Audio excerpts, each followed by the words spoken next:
Hey, how's it going? I was Hi. watching, hey, Billy, so I was watching your film, and what I really loved about it is that the story is amazing, but you think about every frame as if it's almost like a still photograph. And what I really loved about it is as the camera stays still often in your films, you let people just move through it as if it's this moving still frame. Am I seeing that right? How's that? Yes, yes. Yeah, so I have a background as apart from being a filmmaker, I'm a multidisciplinary artist, and my background is in paintings, and also I've worked as a production designer on film sets as well. And my film, when I think of my film, every shot is sort of like a painting or a tableau that is created in which the performance happen like a theater piece, if you will. So it's deliberate on my part. And also I'm thinking of the work in terms of it's an installation, it's also a experimental film, and it's also sort of a hybrid film that is exploring space as well as the relationship with the actor and the relationship with the actor with a space. So sometimes the idea of just keeping a still camera and having the actors perform within the space gives them more leverage in which to play and to do their thing, which is kind of how I imagine, this relationship, the symbiosis for me between the actor, the space, and my own relationship with the actor as a director is play. And I want them to have a space in which they can play and have enough imagination to be themselves. Do you see it as a still photograph? I mean, it just seems like when you look at your films, you just see all these series of still photographs in there. And then all of a sudden people will move. Yeah, it is a still photograph, but it's once a moving image because some of these images becomes a still that is developed that becomes an HD print that's become part of the body of work. So everything is thought out in terms of like the different medium in which I'm exploring in the work, because I know that eventually I might pull a scene from this film and just blow it up as a still that becomes part of this body of work. Well, I think this is a really good place for us to introduce this. We're speaking right now to Billy Gerard Frank, multidisciplinary artist. This is Mad Creative with Ed Letterman and Layden Lewis, where we focus on creative processes by different artists and makers and creatives. And we're speaking again to Billy Gerard Frank, who happens to be a personal friend of mine, and I'm really excited that he's on. And he is, besides being a filmmaker and a director, his work does embody that of painting and photography. And so therefore, we definitely see all of these kind of attributes in his work. So Billy, we're really, really, really pleased to have you today. I'm very excited to be here as well. Thank you for inviting me. And your podcast and your platform seems really amazing. And I'm really excited that an honor that you invited me to have a conversation with you both. And Layden, I know you personal as well over many years, and you've always been a creator that I think is a mad creator that always and what is a mad creator? If I can interrupt you, what is a mad creator? I think when I think of a mad creator, I think of somebody who is a disruptor in that sense, that don't have any boundaries in terms of institutional boundaries with their creativity, and their creativity is not mortgaged by corporation. Okay. And it's not mortgaged by what the marketplace demands of them. And it's someone who's always, you're never quite sure what to expect to get from a Layden Lewis design or a piece of furniture or a specific curve or, is that true? Is that true? Sorry to cut you off. Is that true for, Ed, you step in any moment. Is that true for yourself? Do you find that you basically described a kind of an outlier and a kind of a feeling and a sense, because I think you sense being on the outside in order for you to always not be contained within that boundary? Absolutely, absolutely. I do think I would want to start with the place in which I came from. I grew up in a small island called Petit Martinique, which is part of the Grenadines. It's a sister isle of Grenada, and it's part of that whole archipelago of islands, St. Vincent, Mustique, and the Grenadines. And my dad was a boat builder and a fisherman, and someone who was built homes, and also an incredible captain on major oil tankers in the Middle East and all those places. And the home in which I grew up allow me the space in which to have creative freedom. They never called themselves artists in that sense. He never thought of himself as an artist because it was just survival of the fittest, if you will, on a space that, country band and all kinds of stuff was part of how one made a living. So when I think of my own practice as an artist, I kind of see myself as an autodidact. And a lot of what I do is a means of survival, but also a way of finding other ways of having creative expression, because I went to art school for many years in the UK as well in the United States, but I've always felt the medium of art in terms of painting was limited, because I started out as someone who wanted to be a writer, and then moved into painting, and then moved into filmmaking and production design. So all of these mediums have helped me just to express emotions and feelings that I had inside me that was restricted in terms of one medium. So I needed several mediums in which to express my emotions and my feelings and what I was processing, and in order to have my own catharsis around my own personal life. So that journey of coming from that place, I think, played a very important role in how I see the world today and how I operate as a creator in that space I'm trying to navigate as a multidisciplinary artist, or whatever terminology. It's really interesting. It's interesting that you sometimes talk about being a creator and sometimes being an artist. Mm-hmm. And you talked about your dad being a creator, but not an artist. Do you want to talk about that a little, the difference, how you see? I think they're kind of the same in a way. I guess my dad was definitely an artist. He did not call himself an artist, but he was an artist. He didn't put, because I think when we begin to put that the designation labels onto things, there's a specific requirement, there's a specific kind of thinking, a specific kind of narcissism that is wrapped up within that terminology. Specifically in the West, I mean, Africans are incredible artists. They make potteries, they make stuff. Since the beginning of time, people were artists and making stuff, but that label was never attached to it. And we didn't have institution in which they had to go and learn for many years and get an MFA and being an artist. But what I'm trying to say here, I guess, there were artists, but this label was not attached to it. Therefore, they had a creative freedom in which to navigate the space to make work that was not necessarily for the marketplace. Well, I mean, you said it. I don't think I've ever heard anybody say it quite the way you just said it. Survival. We're making what we might consider to be an artisanal thing, a pottery, absolutely, ceramic, a boat basin, a boat hull. And things that we use, you know, and I think and I mean, Ed, I don't know what you think, but I think that people in the West think about art as something that has no use. Mm-hmm. It is just there for complete, you know what I mean? For like almost, it's not to be used. Mm-hmm. We don't think about a spoon as a piece of art. It might be beautiful, but it's not a piece of art. And this goes back to many ancient cultures. Think of the Japanese culture in terms of the pottery. The pottery had a function. Every single thing that was made by someone had a function.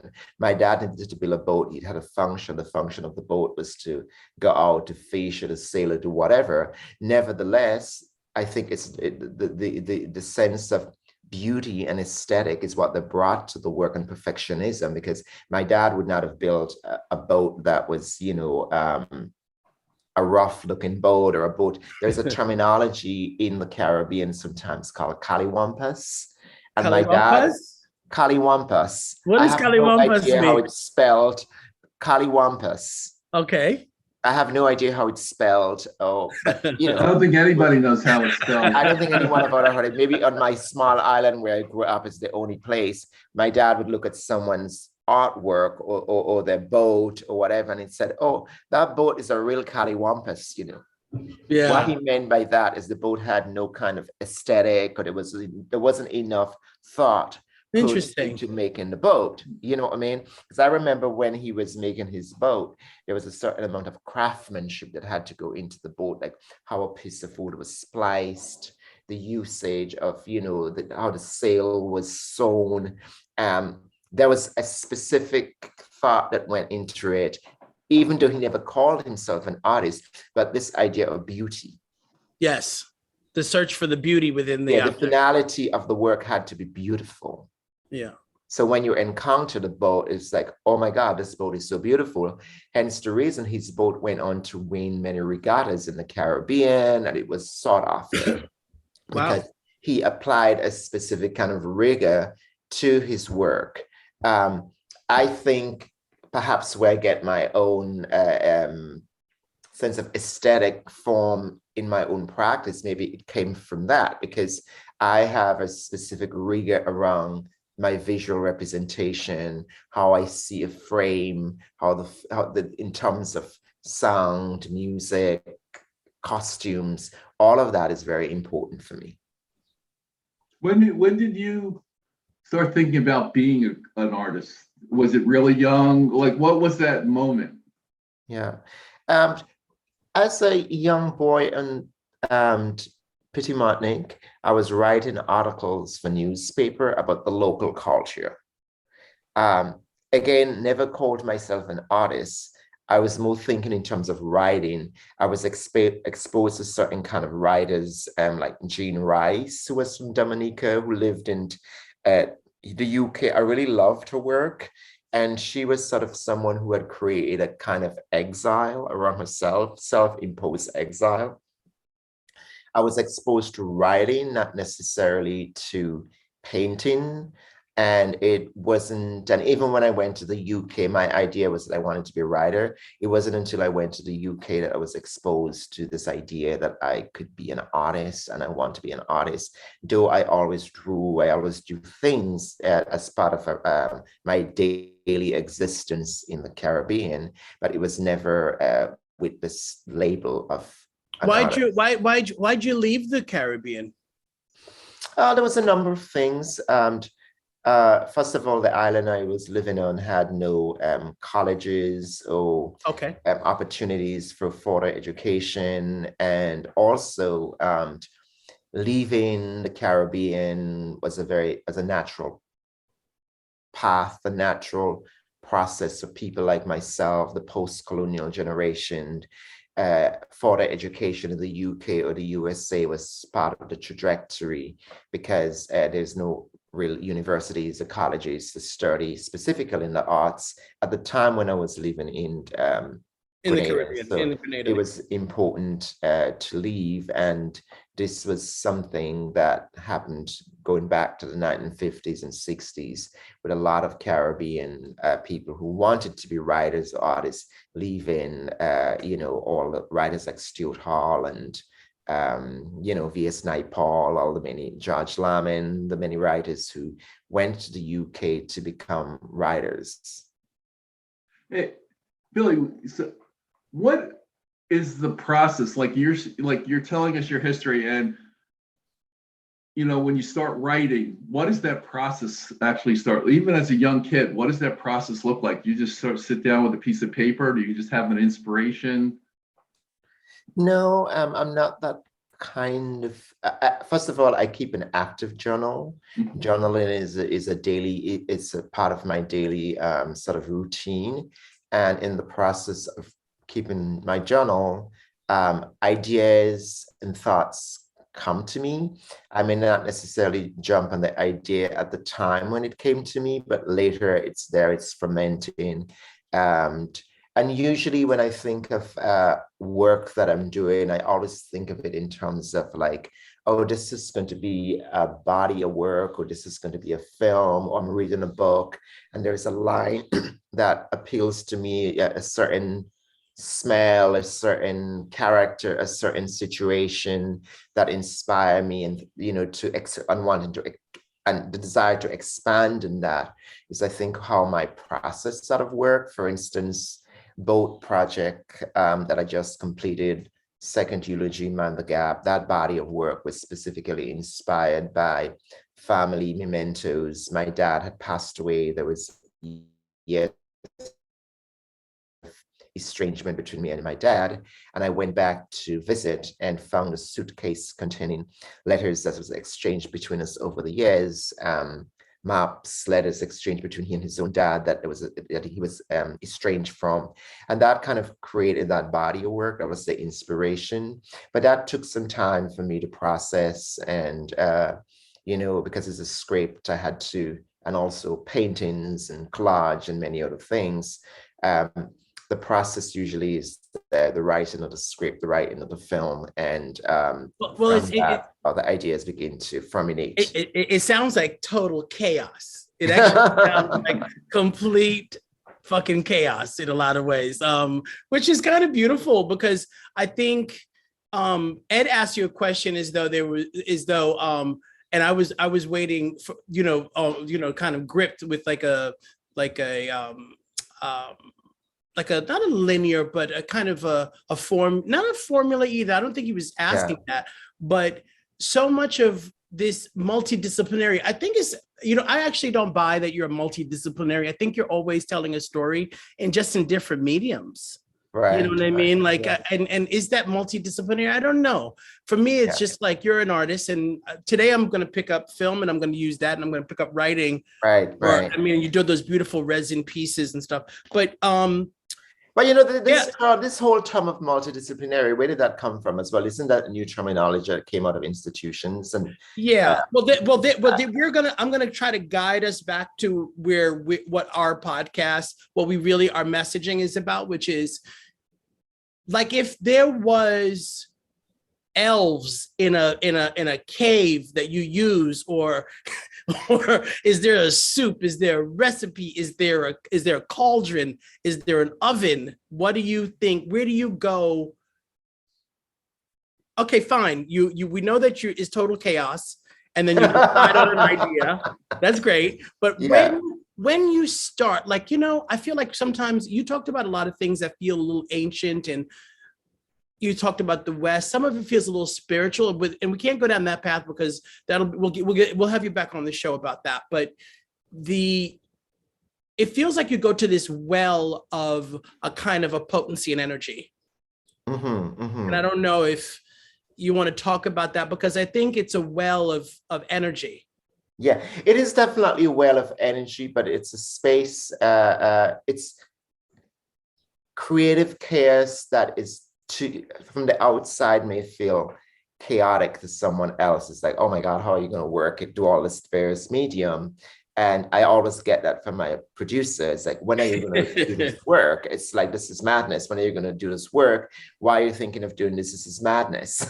But for me, it is not madness. It's just an emotion or an idea that I need to express. Right. And my mind works like that when I'm in the creative process. There is multiple things that's happening. Specifically, my last film, I was doing the production design on the film. I was, wrote and directed the piece. I was making sculpture. I was thinking of all that things, elements that is attached to the work in terms of painting and ideas. But my mind is not because I've had a Buddhist meditation practice for many years.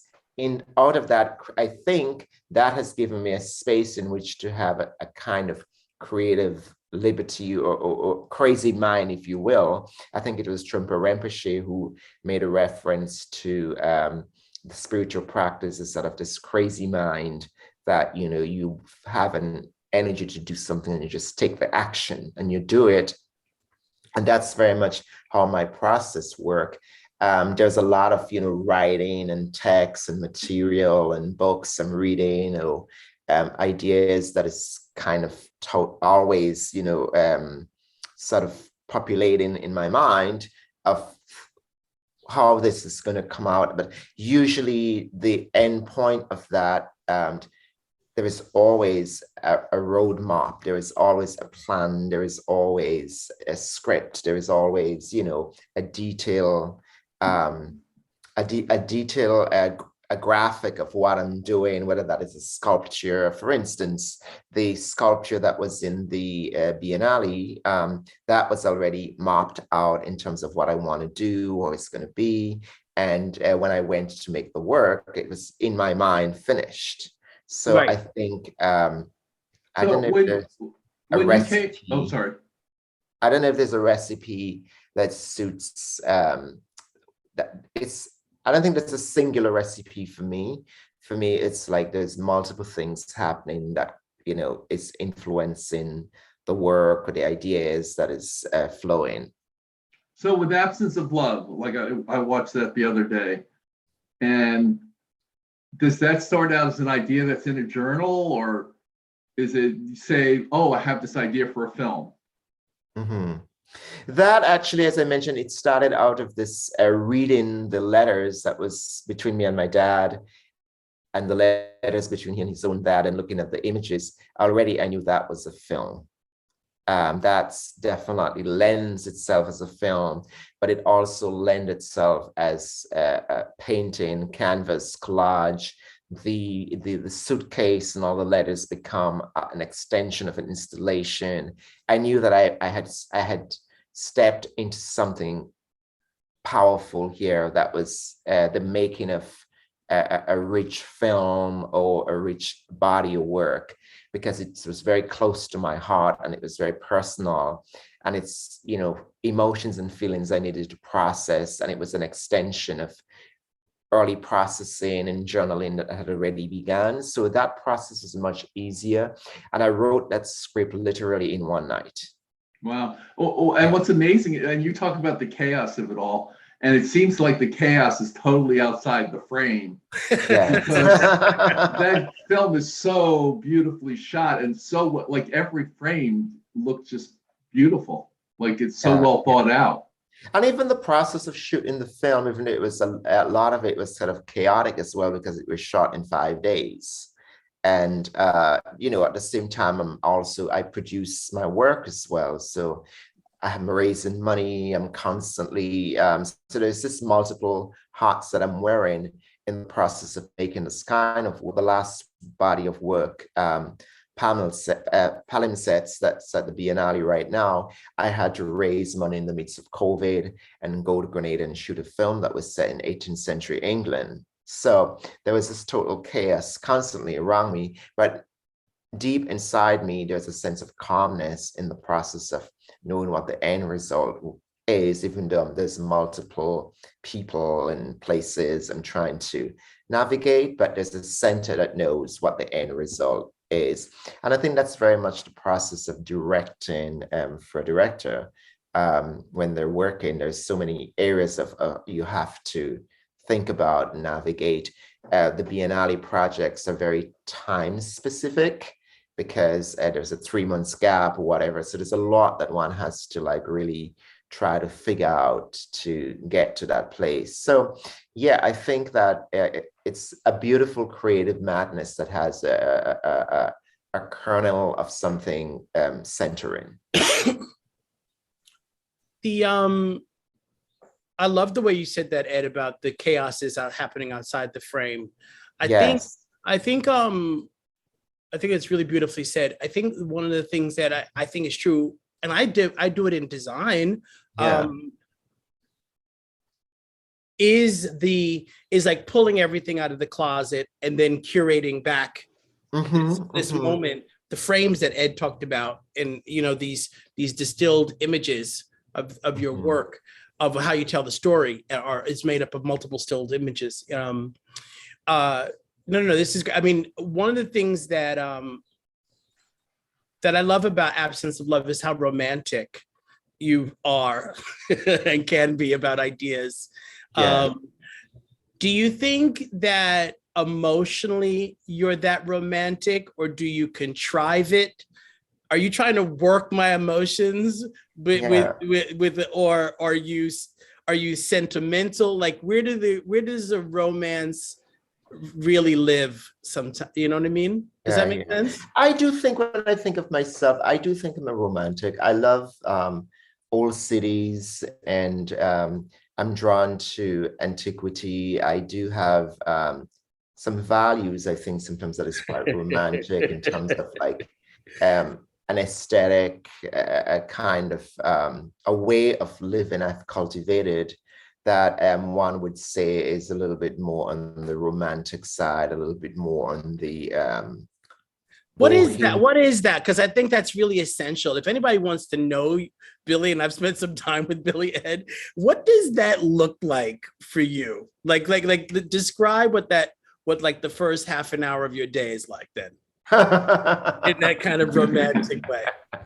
Would you please share that with us? It all depends on what my mood is, but normally for me, I need to wake up and I have to make my bed. That's like for me, like crucial, because I use my bed sometimes as a space that to do work.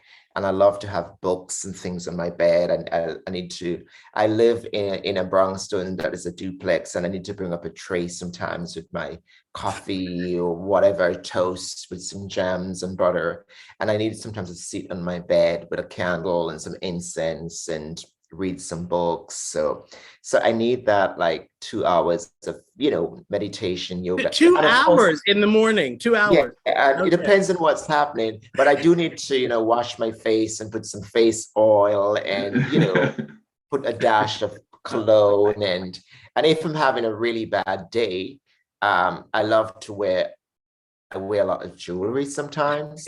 I love to wear all my jewelry, and I would put a white shirt on, button shirt, with. So what is so that? No, I'm then I'm gonna hand it back over to Ed. What is that? What is that's romance, or there's you're a character in your own life. Oh, totally, and I think it is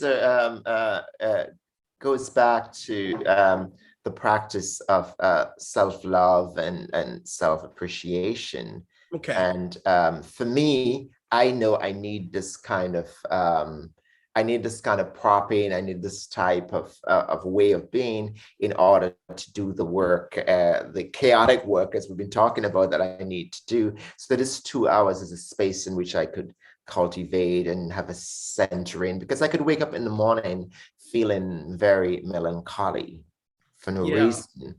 And it takes me a while to get over this feeling of melancholy. And the melancholy sometimes is not depression. It's just a feeling of some sort of sadness that maybe it's connected to childhood. But actually, if I could recall, since my early years as a child, there was this feeling of melancholy I can feel. And there's a specific song connected to my melancholia in the morning, which was the songs of doves in our backyard. And it's funny, probably as artists, the three of us all have our own practices. Yes. Of how we do the day. Like I have a 2-hour practice in the middle of the day where I just walk and, walk 5-6 miles a day, and just sort of a new practice for me that has sort of changed how I look at things creatively. Right. And so what's your practice, Layden? I don't have one. That's why I'm such a mess, No, and I'm serious, guys. I really want to have it. I'm the person who's always aspiring to get their spiritual practice together, and along with a lot of different things. It's been a big struggle for me.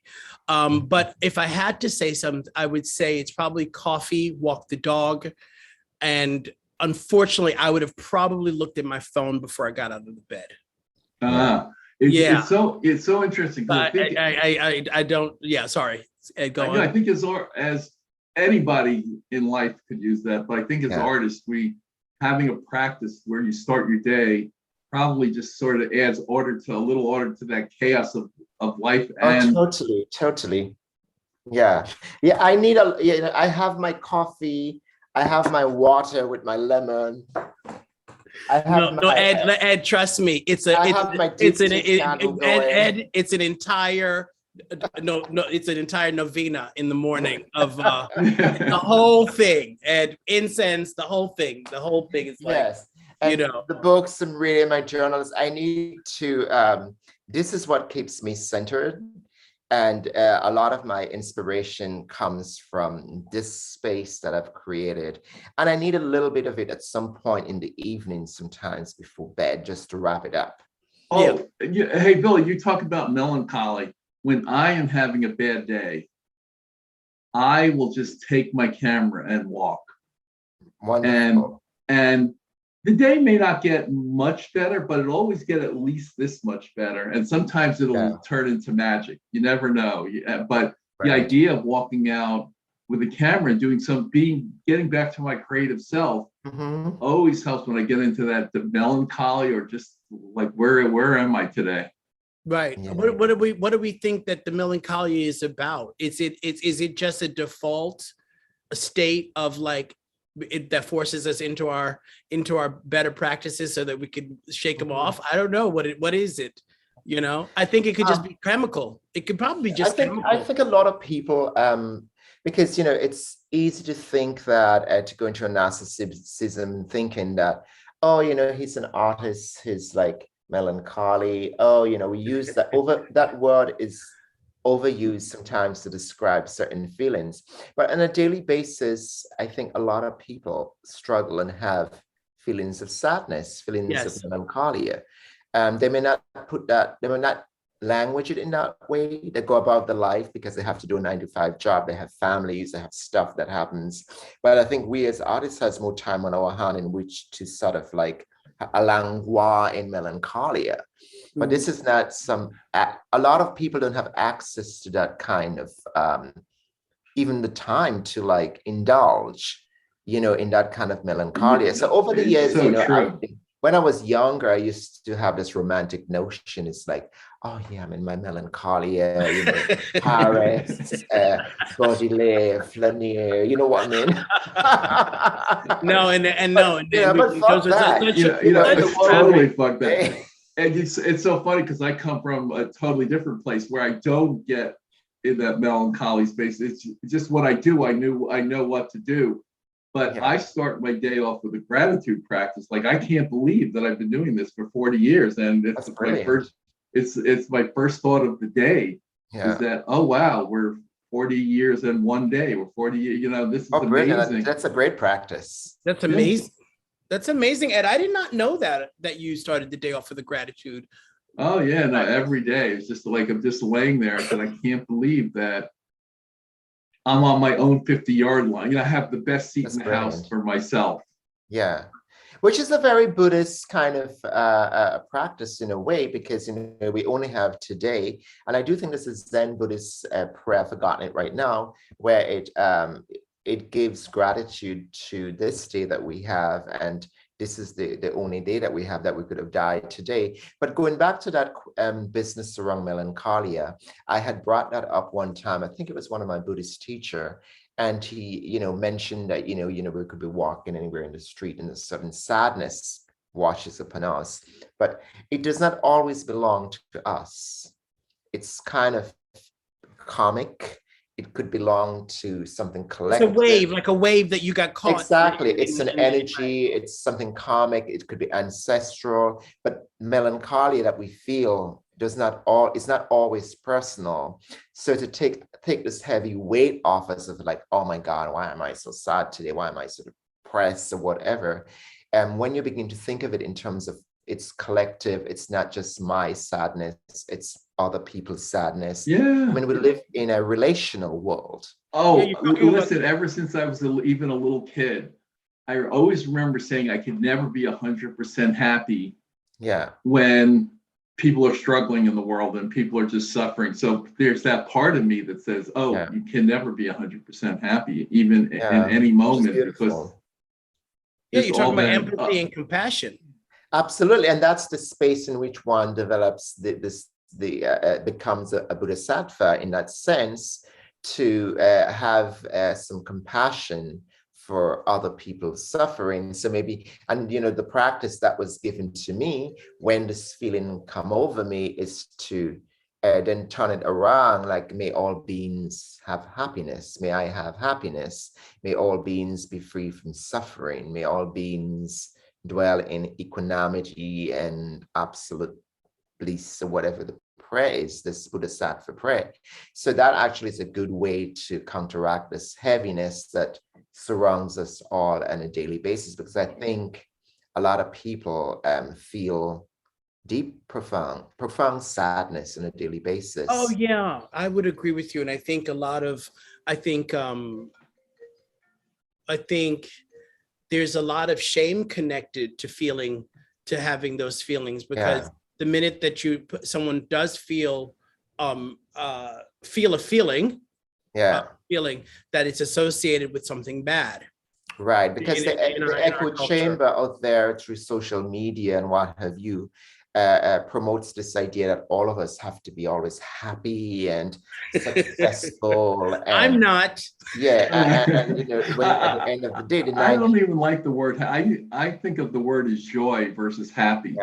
Yes. You know, like when I go out, like when I'm photographing, there's a certain joy, but there's a certain challenge, and it's not like happy. I'm not like, ooh, I'm happy, but there's a certain inner joy of going out and photograph, knowing that I may not get what I'm looking for, or it's not working out, or sometimes it's working out. But the fact that I'm just doing this, and this is what I want to be doing, gives me a certain joy. And that, I really see a difference between joy and happiness.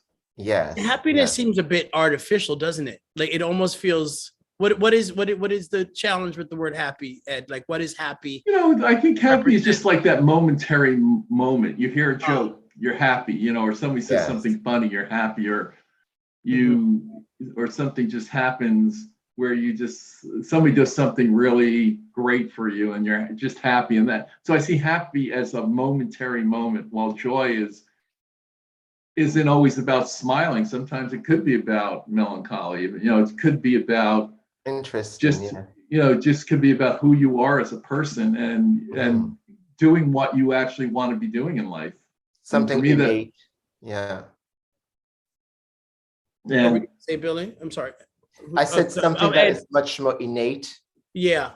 Sorry, Ed. What were you saying also? Oh no, I'm fine. Let's move on to what But Billy this is all saying. part of that process, isn't it? That creative process we are talking about, what gives one inspiration on a daily basis. Because, you know, a lot of my own practice in terms of what I mine in my work are not always very painful subject, and it's not always joyful subject. It's subject that is connected to trauma, whether that is colonial trauma, family trauma, my own trauma, all sort of coalesced into these works. So it's not a space necessarily that it's always joyful per se, but it is that process of going to the abyss that one finds a kind of catharsis. And that catharsis for me is like this inner joy, not necessarily happiness, but this inner joy you're talking about that comes from that space of having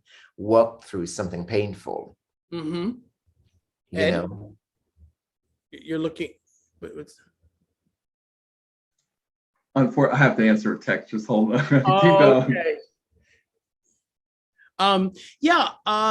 I completely understand and agree with you, Billy, about the catharsis. I think this business about representing one as being happy, I think that's an entire thesis that we could actually really dig into, like, you know, especially with the likes and the amount of addiction that we find with representing ourselves in a positive way. Absolutely. And I think the whole self-help, you know, these new gurus and all these people that are out there now, the positive thinking could set us up for a lot of failures sometimes, because it's this idea that we all have to be happy, we all have to be successful. And what is success at the end of the day?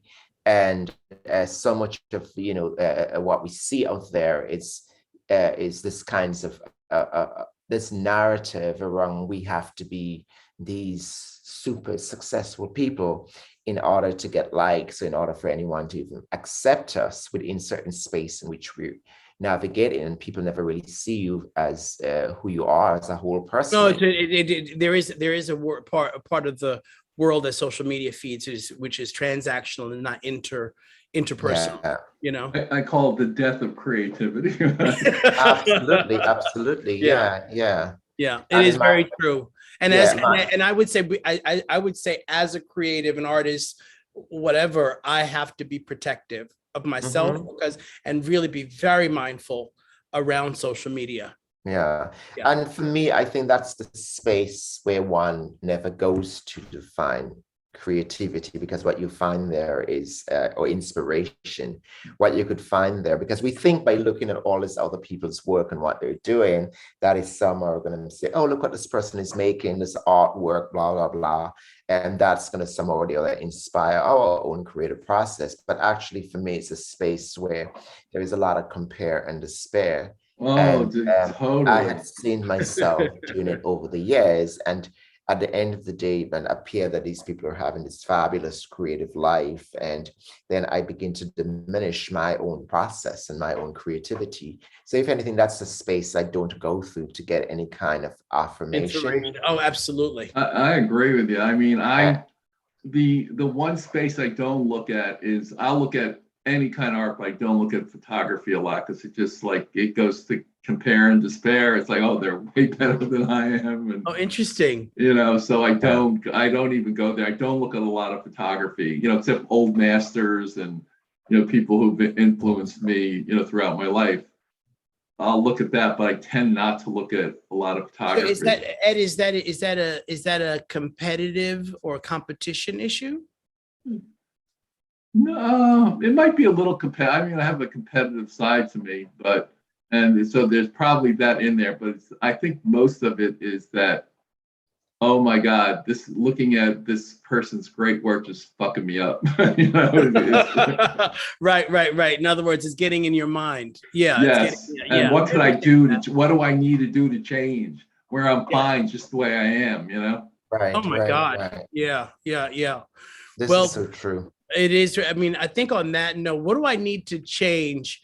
I think it's a really good place to wind down the conversation and really recognize that we're exactly where we're supposed to be, rather than any other place that we need to be. Ed? Yeah. I actually have another question for sorry. probably all of us, and specifically for Billy. What, as being an artist, what are the biggest challenges you have going forward, or just now, forget forward? Right. For me, my biggest challenge is always a space that is conducive to my own creative process, making space, by space, I mean home. And also, of course, finance is always a challenge for me because I create films and work that are super expensive. And getting the right kind of support around the work to continue having a creative practice, but also, you know, a space in which to have and to mind creative ideas, a laboratory in which I can experiment and explore. Because for me, my home is an extension of my creative practice as well, because a lot of the work that I do is first happens in that space. So for me, space is like really, really important.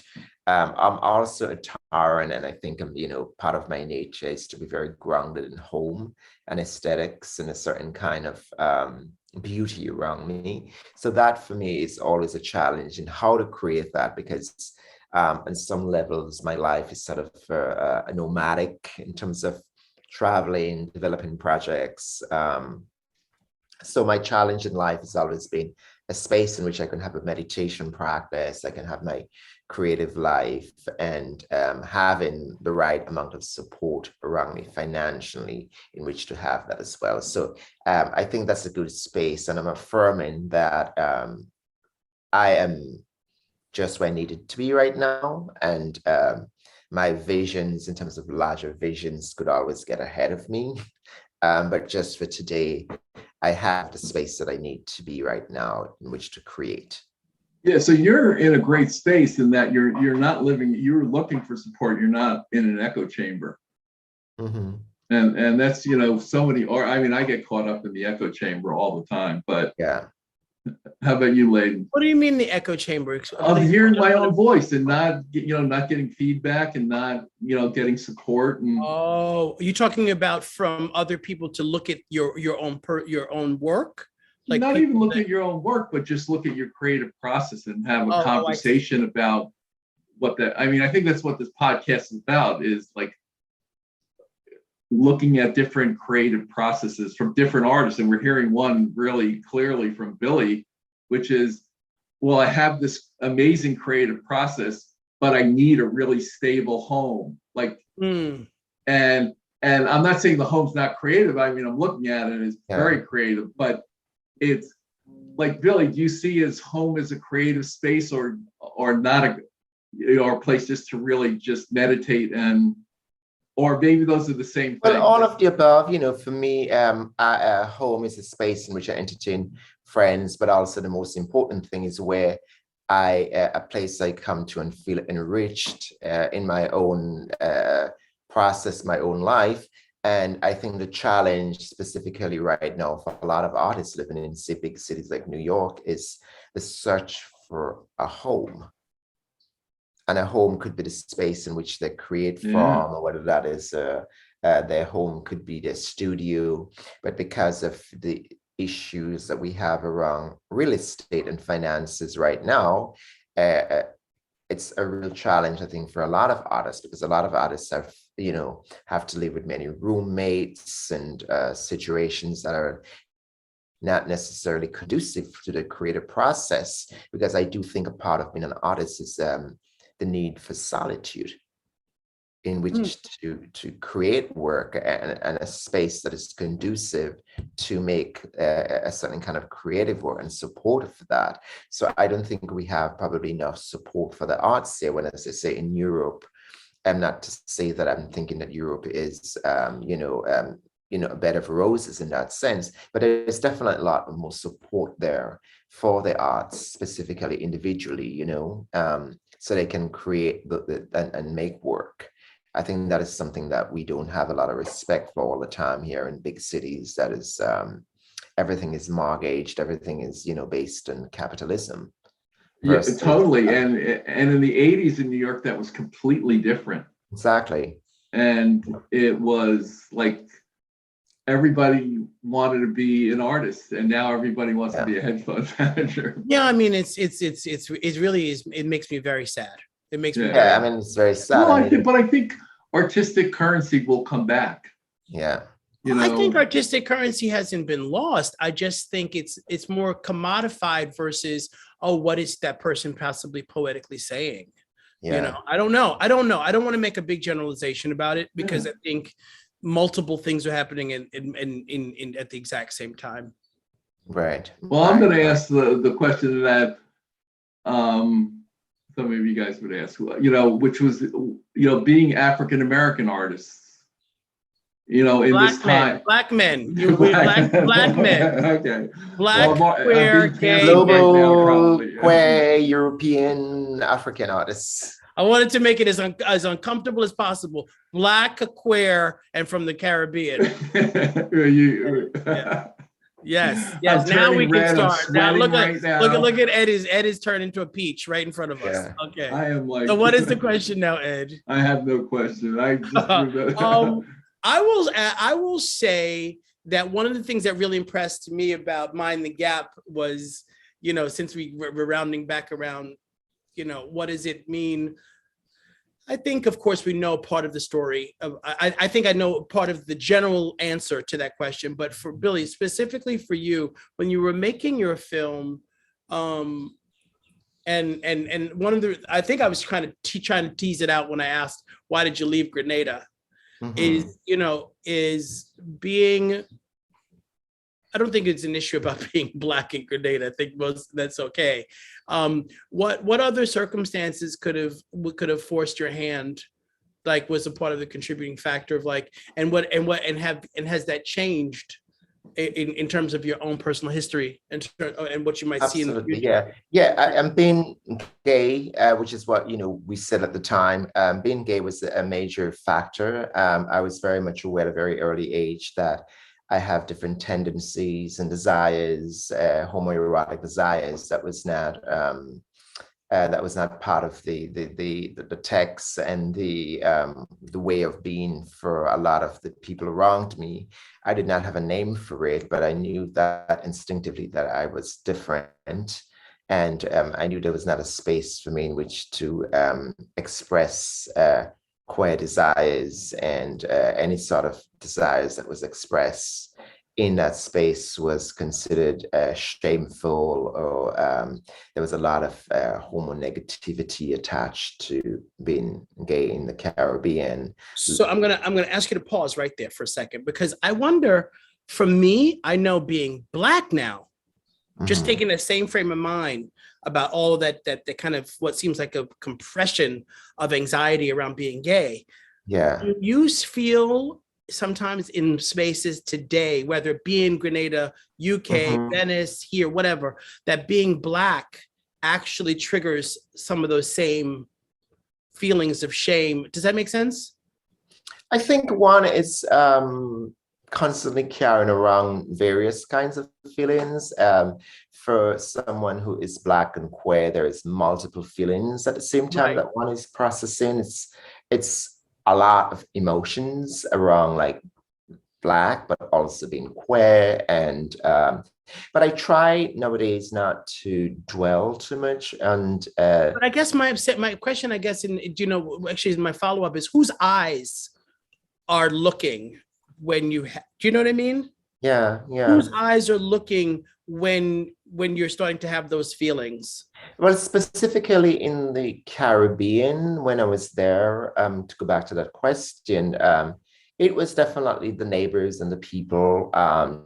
There's a lot of, it's a culture where a lot of gossip, a lot of looking at other people's, minding other people's business, like they say, is very much part of the culture, because it's small places with not a lot to do, and gossip and minding other people's business becomes sort of a recreation and a pleasure, if you will. Yeah. And so therefore you become a target for as a Black and queer body for other people's conversation and other people's pleasure.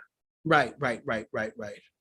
You know, so so originally it was whatever mixture of people that make up Grenada, and today it could be anything that triggers. Yeah, I mean, anything that is other, I think that's just people's societies MO in general. Anything that is other becomes a target for somebody else's pleasure.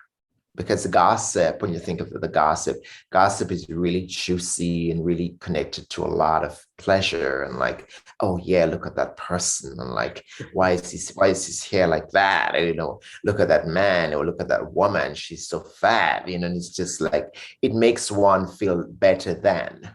Yeah, indulging in other people's exactly. It's fantastical on so many levels. Oh no, and it's gossip and all that stuff is delicious poison. It's delicious. Oh, totally. Oh, it is. It's terrible. And trying to be superior to others by taking absolutely. And gay people has always been a target for society's gossip. Gay people. It's interesting you're talking about gossip versus politics, but exactly. And politics too, because then, we have always been the target of politics as well. Any politicians, there's never been a time when the gay issue has not been the center focus of any right-wing Christian, whatever politician. Right. We're getting a plethora of that right now. So exactly. Yeah. So, but that being said, my relationship has shifted to Grenada, and I've been able to return there to make films, and the people's narrative around gayness in Grenada has shifted as well, with a younger generation, of course. And I think there is much more positive feelings towards queer people versus in the 1970s and 80s when I lived there. And that is very much the entire world and on many levels, like within pockets of community. It's definitely shifted, and Grenada is definitely has had a big shift over the years, specifically around the younger generation, the Gen X and all of that is really shifting the conversation around being queer. So it had allowed me the space in which to navigate and to go back there to make the kind of work that I've been making there, working with local actors, working with local people on the island, from the bus driver to the cook to the what have you, all the people that goes into making a film.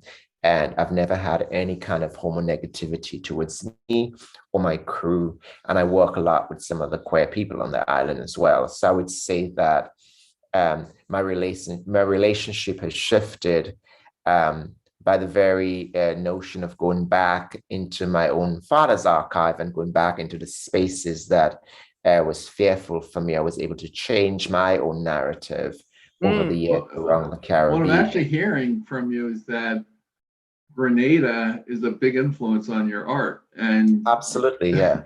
you know, more than any of the other parts. I mean, I'm hearing all the other parts, but I'm hearing that Grenada is someplace you want to keep exploring and going back to your roots. Absolutely, I think the formation of Grenada, what it represents, is very much part of my own process and creativity. And when I think of Grenada, I think of all the other colonial spaces like that was part of Grenada, in terms of France, in terms of Africa, in terms of UK. all the influence of colonialism is in that space for me. Okay, so Billy, Lane and I want to thank you. Lane, why don't you do the thank you? He's a good friend of yours. I thanked him in the beginning, when I thank you again as we wrap up. Thank you. It was a pleasure. It was great. Thank you also, really. I know you've been very busy with the Venice Biennale. I know this is your second time, and congratulations on representing Grenada in the Venice Biennale for 2022. I really appreciate, I know time is really valuable for we artists, and I thank you for taking some of your Sunday to share with us. All right. Thank you. Much appreciated. Billy, yeah, thank you. I mean, it was really great to just watch your films the last few days, and